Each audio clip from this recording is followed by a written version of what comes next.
One of the biggest issues that people are facing in California is high-speed rail. It's gotten inordinate attention, and I recall more than once doing shows on it, but we've only had like one side, and a lot of callers are against it. We've had the side that's been for it. We've got two very well-educated, matched, understanding guests who are going to debate this. And, of course, you can join us. In the studio with us is former World Bank economist William Grindley, and he's got serious questions about the numbers that are surrounding the high-speed rail project, and Mineta Transportation Institute's Stanley Feinsod, and a passenger rail consultant and rail expert. So you guys know what you're talking about. Let's talk about the basic. There were objections raised by the High-Speed Rail Commission, and yet, despite that, Governor Brown is going forward with the funding of California's bullet train. Now, if you're talking funding, that's money. You're against it, William. You started off. Just to qualify, not against it. We just don't understand the finances for it. Okay, all right. Which is the big issue anyway. It perhaps is. The $100 billion price tag that came out in November is 3 times what the voters were told in 2008, more than twice what they were told in 2009. That price tag is, in our estimate, still somewhat low from what it should be, basically because in only of the 7 sections that have been looked at in terms of finance, only 2 of those have gone past the 15% engineering estimates. So you can't really extrapolate from the given fact of 98.5 that it's going to be 98.5. You have to get closer to the bids before you see the real price. You're basically saying what we're doing is giving a blank check. No, I'm not saying that. I'm saying that they need to have a very solid business plan that tells the public, is honest with the public, that this project is not really just a $100 billion project between Los Angeles and San Francisco, but probably is going to cost a lot more in what is called year of expenditure dollars. Stanley? Well, this is a definitely difficult issue about financing. The business plan that was put out in November as a draft, asking for public comment throughout the state, has included in its $100 or $98 billion estimate $16 billion for contingencies, which is a good thing because we want to make sure that the estimate stands up over time, and almost $28 billion in the costs of inflation. So if you look at the actual cost of the project in today's dollars, it's dramatically less than $100 billion. They've taken into account the fact that it's going to take a great deal of time to complete this project. If you recall, the interstate highway system, which was authorized in 1956, had a price tag very, very different than its eventual cost. It's a big project. It's going to be done in increments, and they have tried to account for the cost of money. Part of the problem, I think, with voters, though, is if you're talking about nearly $100 billion over 20 years, even if we accept that figure, it's kind of hard to contemplate where this money's coming from. You say, well, in the future, who knows what's going to happen? It's out there somewhere. There's really no specific estimate, is there? There's no real way of knowing this is what it's going to cost, take it or leave it.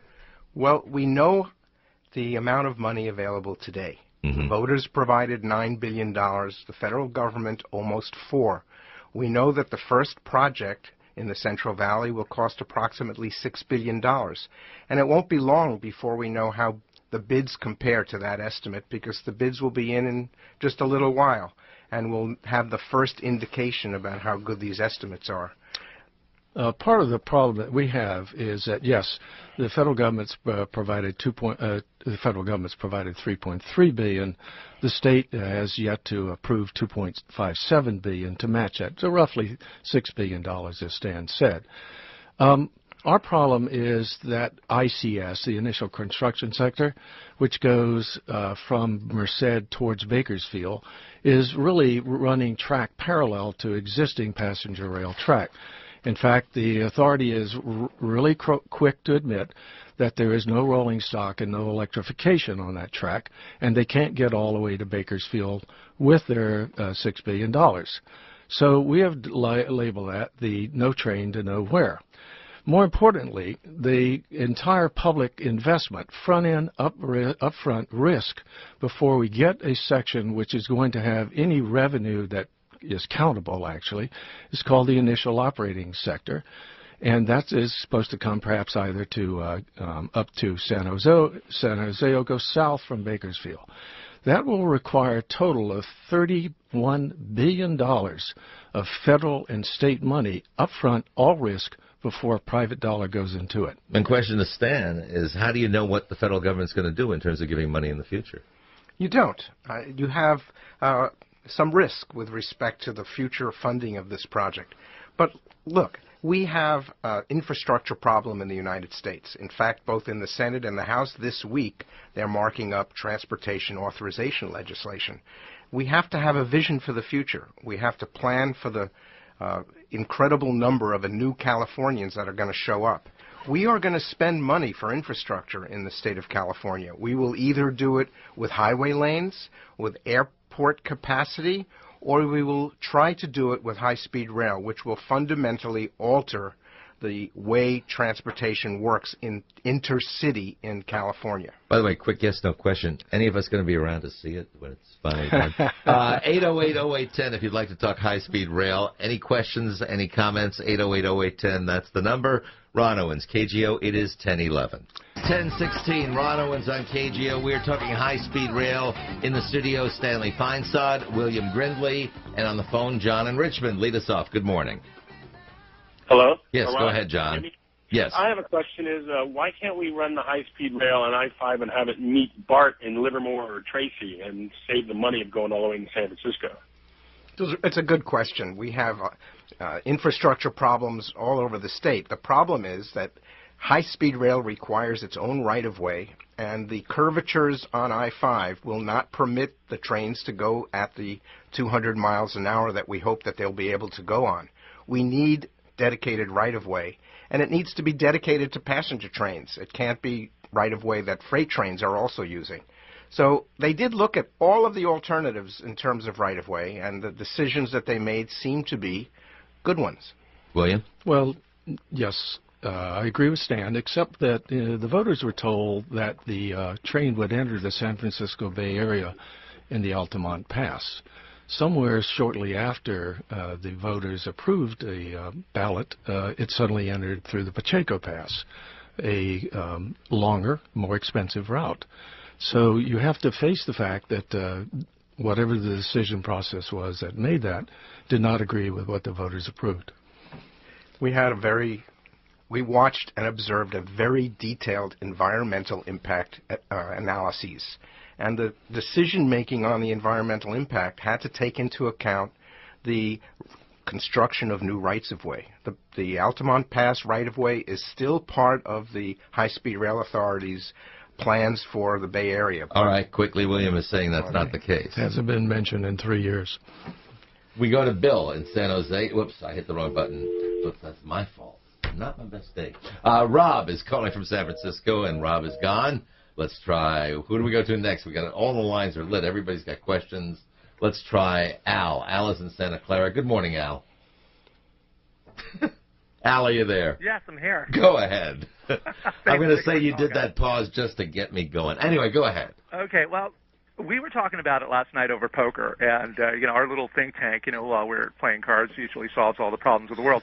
And we were saying, you know what, the first leg of this thing has got to be popular with, pretty much everybody in the country and tourism and stuff like that. So we were saying, we basically create a corridor to run from LAX to Vegas, which would basically open up the desert. You have to combine projects, when you're looking at something like this. The desert is an endless source of solar, projects. And basically, if you run a high-speed rail, you can perfect the technology. And if you run a parallel freight rail, you would open up the desert to, to all of the solar projects that we need to do to fund the darn thing. And, and like basically it was, land in Vegas, go to the beach, land in LA, go to Vegas. And from then you can expand the network from Vegas to New Orleans. All right, well, let's get it started first. Go ahead. Al, you're a genius.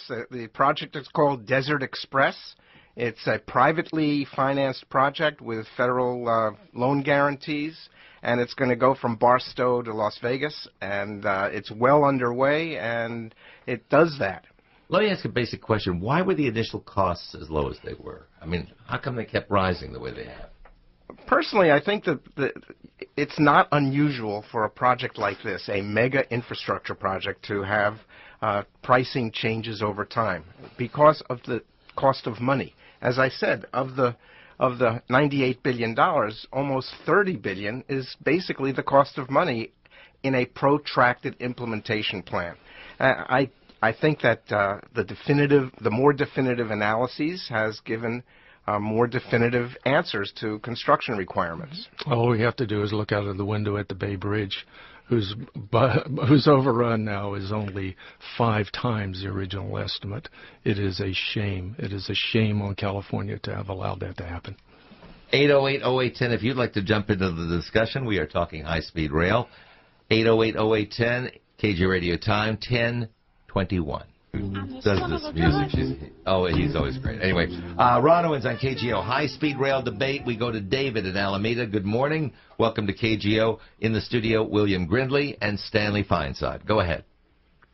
Good morning. When the original vote was passed by the people of the state of California a number of years ago, it was my understanding that was just going to cover just a small percentage of the total overall cost. Here's the question to both gentlemen. Will additional votes of the people of the state of California be needed in order to complete high-speed rail? Depends on what you call completing it. Shortly after the vote was made, and there were 2 very conflicting ballot descriptions, the latter of which actually talked about Oakland and Sacramento and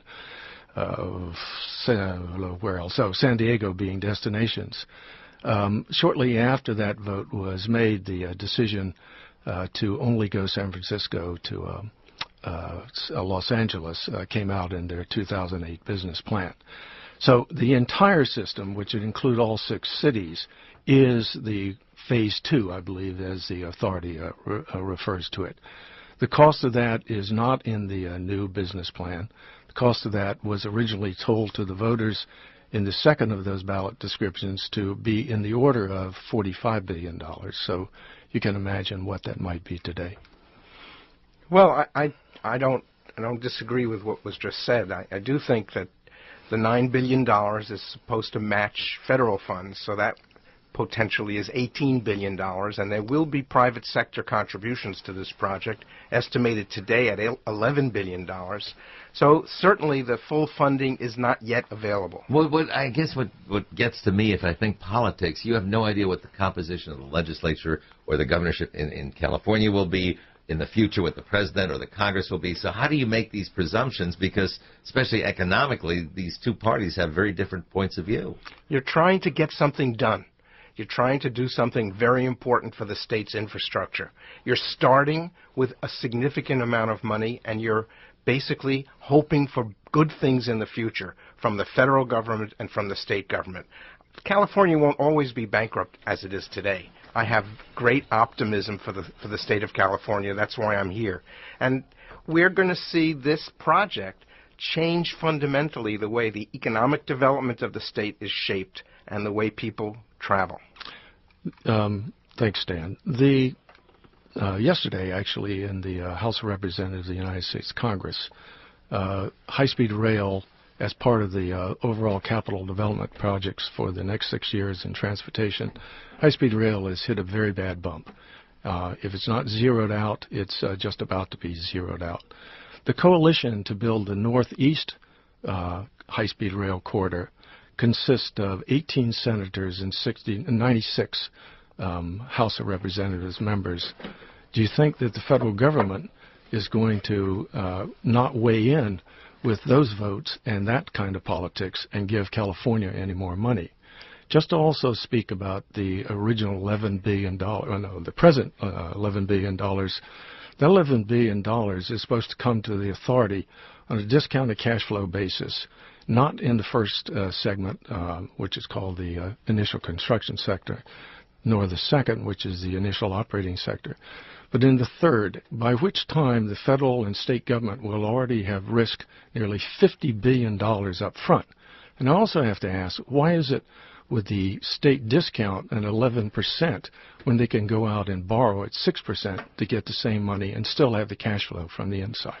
Well, I can't speak to the details of the economics of the project, but I do know that worldwide countries are building these kinds of projects to knit together their communities, to change the economic development of their communities. Just yesterday, there was an announcement of an agreement to build a tunnel between Italy and France to extend the pan-European high-speed rail network between Lyon and Torino. It is a worldwide phenomenon because it changes the economic development of the countries. 808-0810, if you want to jump in with something real quickly. I'd like to. No, Stan said something quite correctly. They expect the federal government to pay the vast majority. The federal government in the present high-speed rail authority's plans supplies 76% of the money. That means that even for Phase 1, the LA to San Francisco, every American, all 304 million of them, are going to contribute $300 to build California's system. Europe builds their systems because they make a social contract to do that. Unless this country makes that social contract, that's a different game. 808-0810, high-speed rail. First, though, we're talking about it. I'm Ron Owens, KGO Radio. In the studio with us, former World Bank economist William Grindley. Let's get serious questions about the numbers that surround high-speed rail. Mineta Transportation Institute Stanley Feinsod is here, a passenger rail consultant, a rail expert. He wants to move ahead with high-speed rail ASAP. We go to San Francisco with Rick. Good morning and welcome. Yeah, I think it's a great idea. Unfortunately, unless you can make it economically feasible, more convenient, I don't think it's going to fly. It's not worth the money. Because right now, I can fly down from San Francisco to LA for about $80.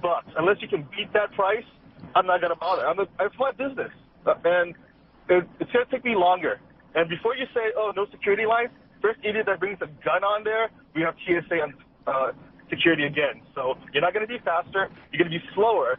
If I can get my car on the train, that makes it a win. But you got to make it cheap enough that it makes me worth my time to take a train instead of a plane, right? Why would I take it? Answer me that. Well, first of all, why don't you take your bicycle? Leave the car at home. But to be more serious, I understand your concerns and the way you're measuring the differences for yourself. It's a long ride by car, and it's a short airplane hop. Mm-hmm. But the train is going to attract a lot of people. It has wherever it's been implemented. It's not a conventional train. It's a new mode of transportation. It's very fast, and by being very fast, yes, it's 2.5 hours, city center to city center, LA to San Francisco, and it knits together the Central Valley communities as well. Let's talk security first. Already in Madrid, because of the Atocha attacks in 2004, you do airline-type security. You also do airline-type security on the Eurostar. Just think of the length of the Central Valley with all those underpasses, overpasses, and potential for parking trucks under there with some ugly substances in it. Let's also talk price of tickets. The voters were told in the ballot the ticket price would be, quote, about $50. Within a year, that had gone to $105 one-way San Francisco to Los Angeles. The High-Speed Rail Authority's new draft plan backed that down to $81 because they realized $105 was not competitive with the airlines. However, on the basis of passenger mile charges in Europe, the passenger in Europe riding any of them, France, Germany, Italy, Spain, is charged about 43 cents a mile. That's also, interestingly, the same 43 cents a mile is charged on the Acela that runs between Boston and New York. So if the High-Speed Rail Authority's new plan of $81 for 520 miles between San Francisco and Los Angeles is carried out, that's about 20 cents a mile. So how is the train going to operate and still make its economic objectives of not having to require a subsidy for its operations when they're charging 20 cents a mile and the Europeans are charging 44 cents a mile? I guess the only answer I can give is that the analyses show an operating profit for the system.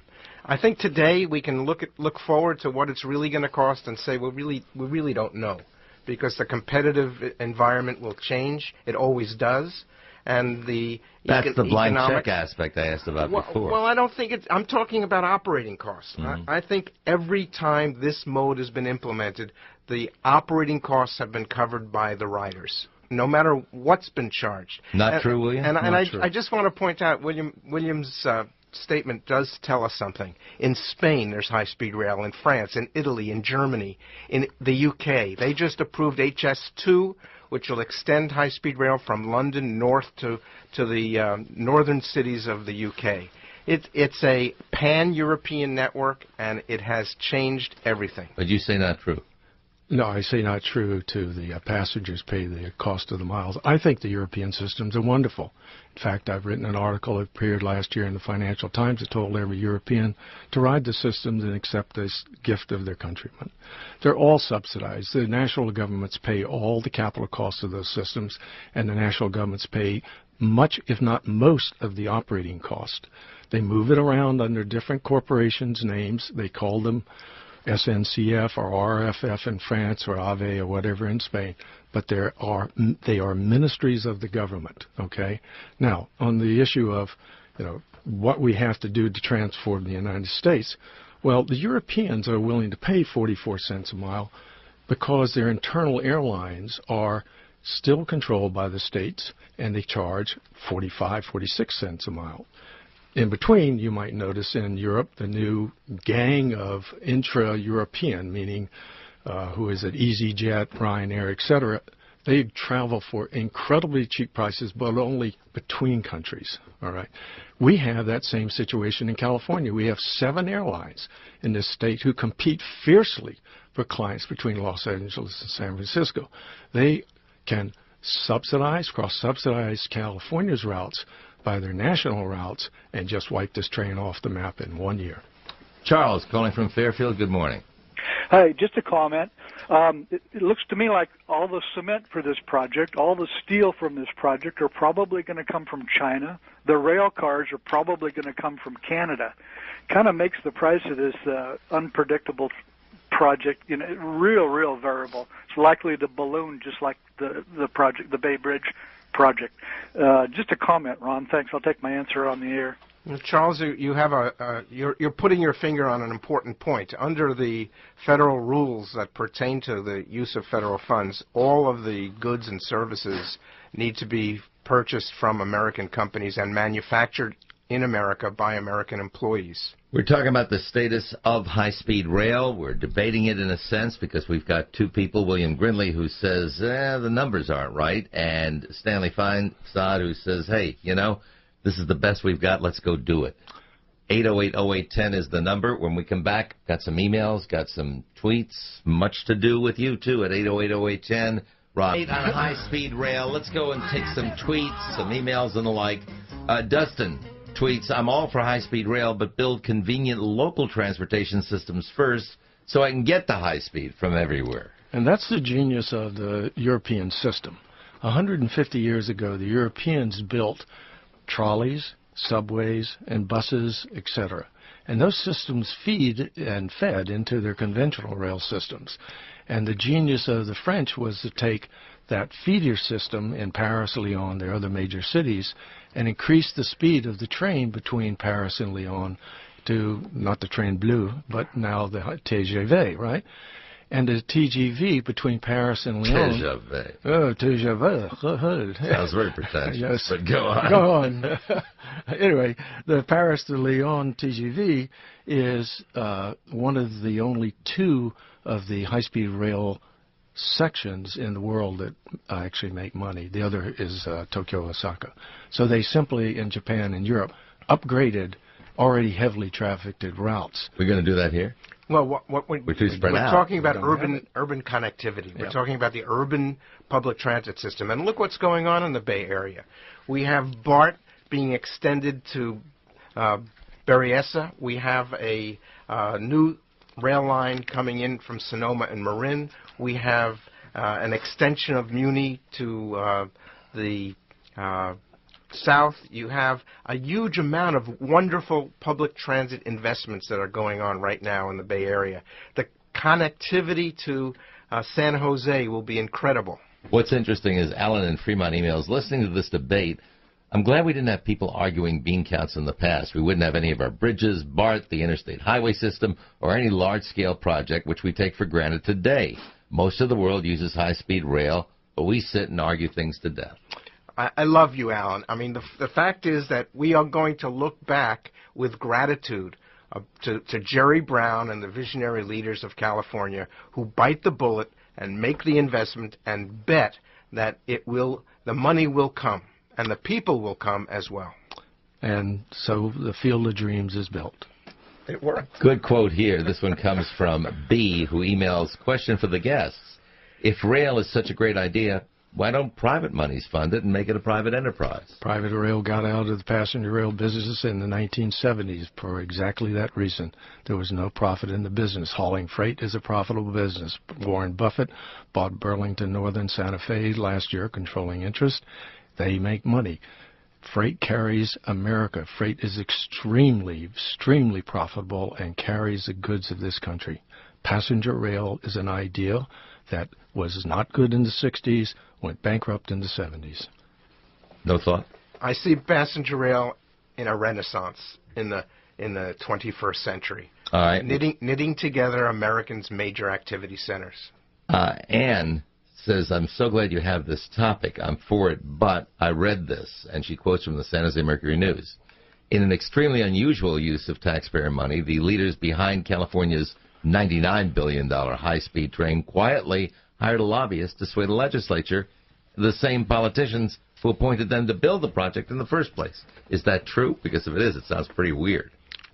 I don't know anything about that. You don't know anything about whether there's a lobbyist or not? Right. Will Rogers said, all I know is what I read in the newspapers. Yeah, but he never saw the Enquirer. Joe, calling from Burlingame, good morning. Hey, Ron, I'm thrilled to see the security screening be addressed, but I think we're forgetting that that's going to take some increased square footage in the stations, which is a bigger eminent domain proceeding and even more economic damage. And I also want to ask the guests, how come there's been no planning for an earthquake warning system similar to the Shinkansen in Japan, and what's that going to cost, and what are the ramifications for operating costs when we finally get the big one? The security systems are not just square footage. Security systems are the labor cost and the systems cost to manage those, and those are enormous. And you can just ask the Transportation Security Authority about the costs of those. You have to build those at each station. You're going to have a security system that runs up and down the 520 miles between San Francisco and Los Angeles. And that is not cheap, but that's not in the budget yet. Well, I'll just talk about the seismic issue. It's a technology question. It will definitely be part of the program and the investment to have seismic warnings, to have protection when there is a seismic event. The trains will stop safely. Back to our phones. This is Rick in San Jose. Good morning. Hi, I haven't heard you gentlemen address the future of California, which is probably another 8 million people over the next 20 years, and I've also not heard any of you address the fact that most of the major airports in California are landlocked, and the surrounding population are totally against increased flights. Well, go ahead, Stan. I think that the issue is this additional population which has been predicted, and it's pretty dramatic. It's the same population of the state of New York, the entire state of New York, moving to California in the next 25 years. We need to change the capacity of our airline system if we don't have high-speed rail. We need to add lane miles, many thousands of them, if we don't have high-speed rail. And it is estimated that the cost of this additional capacity, which will be required to maintain mobility, will be over $170 billion. You need both, actually. But let me tell you what the authority did to address the issue of lane miles.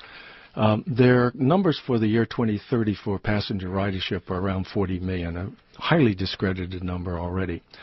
But that wasn't good enough to make a capacity analysis study, so they commissioned Parsons Brinckerhoff to come up with a capacity analysis study. Parsons Brinckerhoff had one train leaving San Francisco every 5 minutes, one train leaving Los Angeles every 5 minutes, each train with 700 passengers on board, 19 hours a day, 365 days a year.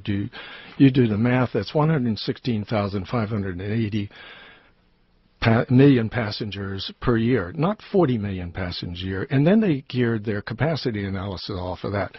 If that's not fraud, I don't know what fraud is. Still trying to put all those numbers together. That's a lot of numbers. 8080810, high-speed rail. Ron Owens, KGO, it's 1052. Ron Owens, KGO Radio, we are talking about high-speed rail. Now, Barry, listening in Omaha, says the European train system was built before the invention of air travel, and hence the cities are oriented around train travel.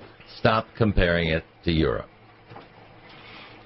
Well, we're not comparing it to Europe. We're looking at the application of high-performance rail across the United States, looking at 500-mile as the number of miles that cities and urban areas can be connected by high-performance rail. And in California, we're talking about high-speed rail, which means 200 miles an hour, and it's 500 miles between LA and San Francisco. It's the world standard. It works. People will be attracted to it. Well, let me give you a nice example. It may be 520 miles under the present plan. So California has a terrible traffic problem inside the metropolitan basin of Los Angeles. It has a somewhat horrible problem inside the Bay Area. Between those two, there is not a very big traffic problem. So I get on the train with my family and I go down to see Disneyland on the high-speed rail. What do I do when I get there? I rent a car. I add to Los Angeles' problem. I don't take it away. Now, if I'm a family of 4 and I'm earning the average household income in California, which is about $44,300 a year, and I pay the rate that the Europeans are paying, 44 cents a mile, a ticket down and back, just down, one way, is $224. Multiply that times 8, because I have to go back and forth with 4 people. I come up with having to spend about $1,400 on tickets to go down and back and rent a car while I'm there, and therefore I've spent 4% of my average income. And that's an income that a teacher, a steel worker, etc. makes. You got good numbers, I'll say. We've been at this for 2.5 years, Ron. Well, I can't argue about the median income and $4,000. I think we will see people attracted to this service. We will have family rates. We'll knit together the Disney park with the high-speed station. All of this stuff is going to happen. All right, basic question. In this economy, with so many jobs that are being eliminated right now, I mean, where's all the money going to come from just to start construction for the new system? We have 100,000 jobs are going to be created when we begin the $6 billion Central Valley project. How are you going to pay it? The money's in the bank. We have $3.6 billion federal dollars and 2-point-something state dollars. The money's in the bank. We have an RFQ out. Competition is happening. RFQ. Request for qualifications. Oh, okay. And companies are going to compete for this work, get the work, and begin construction next year. Let me address the jobs issue. Our our House of Representatives, Nancy Pelosi, leader, said that there will be 1 million jobs in building this. The problem is you have to take that number and divide it by the new 24 years, and that comes out, let's say, roughly at 50,000 jobs. 50,000 jobs for the entire Los Angeles-San Francisco system. Problem with 50,000 jobs is any of the Bureau of Labor Statistics methodologies will take half those jobs and take them off, that is to build make the rail and wherever it's going to be made cars wherever they're going to be made. So California is going to be left for the entire Phase 1, LA, San Francisco, with maybe 25,000 jobs. It is fantasy to think you're going to have 100,000 jobs building 100 miles of rail between Merced and Bakersfield. I disagree. Leave it at that? Leave it at that. All right. We've got about 40 seconds left. I mean, tell me point blank, at what time is there going to be movement, I mean, legitimate movement in both of your estimations? Stan? 2020. I think the Congress will probably zero out the high-speed rail, and that they'll face the fact that the country has an enormous infrastructure problem to repair. It's not sexy fixing potholes, but it gets the people to work. He is former World Bank economist William Grindley. He is debating with the Mineta Transportation Institute's Stanley Feinsod. Very good hour. High-speed rail, very much an important issue to Californians.